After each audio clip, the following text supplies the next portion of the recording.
ফিতরা টাকা না খাওয়ার, কোনটা সুন্নাত দিবে চান?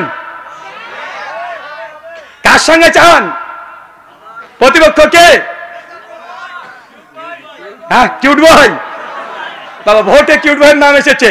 কিউট বয় তোমাকে চাচ্ছে রমাজানে, ফিতরা টাকা না খাওয়ার রেডি? রেডি তো আপনারা?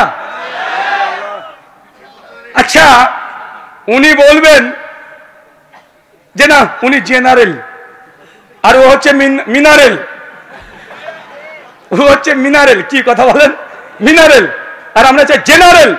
তো ভাই জেনারেলের কাছে একবার তো এসেছিল না? ডিবেটার নাম দিতে হবে না, দাও আলোচনা, দাও পর্যালোচনা, দাও মিটিং, দাও বৈঠক, যা ইচ্ছা তাই নাম দিয়ে দাও, তাও কোনো সমস্যা নেই। যে লাউ সেই কদু, কথা বুঝলেন না? মানে পেস্টিজে বাঁধে, বলছে ডিবেট নামে যা যাবে না, কি নামে আসতে হবে? পর্যালোচনা।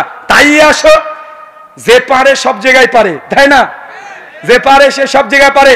আহলে হাদিস জনতা চাচ্ছে এবছর রমজান মাসে ফিতরার আগে ফিতরার টাকা দেয়া সুন্নাত না খাবার দেয়া সুন্নাত, এই মাসালায় যত দেওবন্দি বাংলাদেশে আছে, ইন্ডিয়াতে আছে, সুন্নি বেরলভী যা আছে, সবাই না ভাবতে পারে সবাইকে হয়তো চ্যালেঞ্জ করব, অত নিচে আমরা নামতে পারবো না।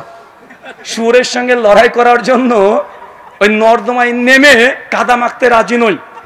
যারা মূল স্ট্রিম আছেন তারা আসেন, আর যদি মনে করেন যে না আমার ডিবেট করার জন্য ইজাজত লাগবে, এখানে মাদানী সাহেব আছে, তিনার সম্মতি নিয়েই এই বিতর্ক হবে।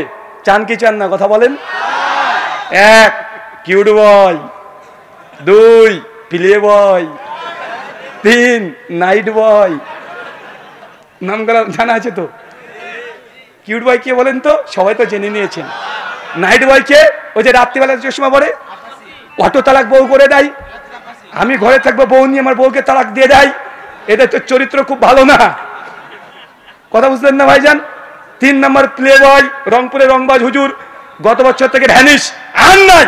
আর দেখা যায় আহলে হাদিসরা নাকি ইহুদিদের বিরুদ্ধে কথা বলে না, ফিলিস্তিনের যুদ্ধের জন্য কথা বলে না। গত বছর 5ই আগস্টে যা ঘটে গেছে, ওই প্লে বয়কে মাঠে দেখা যায় না, ও ঘুমিয়েছিল। ফেসবুকে দেখেছেন, আন্দোলন করতে দেখেছেন, রাস্তাতে নামতে দেখেছেন, কোন জায়গায় গিয়েছে না? বেটা ফিলিস্তিনে যুদ্ধ করতে যাবে তোমার নিজের মাতৃভূমিতে, ছেলেরা রক্ত দিয়েছে রংপুরে অনেকেই, তারপরে তার পাতো দূরের কথা পাঞ্জাবে দেখা যায়নি, দেখা গিয়েছে। তোমরা কত বড় মুজাহিদ বাংলার মানুষ দেখে নিয়েছে, ভয়ে ঘাপটি মেরে ফেসবুকে একটা কমেন্ট করার সাহস পায় নাই। বরং কিছু কিছু মানুষ রটিয়ে দিয়েছিল সেই সময় ওই প্লে বয় ও নাকি গুম করে নিয়ে চলে গেছে। 2 দিন পর ফেসবুকে এসে বলছে একটা গুজব কেউ ছড়াবেন না। সেই সময় দেখবেন 5ই আগস্টে পোস্ট করেছিল গুজব কেউ ছড়াবেন না। অনেকে ভাবছেন আমি ওই আদনান না নাদান, মানে শিশু বাচ্চা, ওই নাদান ও নিজে পোস্ট করে বলে দিচ্ছে যে দেখেন আমাকে কেউ গুম করেনি, আমি সুস্থ আছি, স্বাভাবিক আছি, আমি এই মুহূর্তে কোরআন এবং হাদিসের অনেক গভীর মুতালা করছি। বেটা বাংলাদেশ যাচ্ছে ভেসে আর তুমি মুতালা করছো। তোমার এই মুজাহিদ দেবেন, তার পোস্ট আছে, যদি আমার বক্তব্য শুনে পোস্ট ডিলিট না করে দেয় এখন স্ক্রিনশট মেরে রেখে দেন, কারণ বিশ্বাস নেই তাদেরকে, ডিলিট করে দিতে পারে।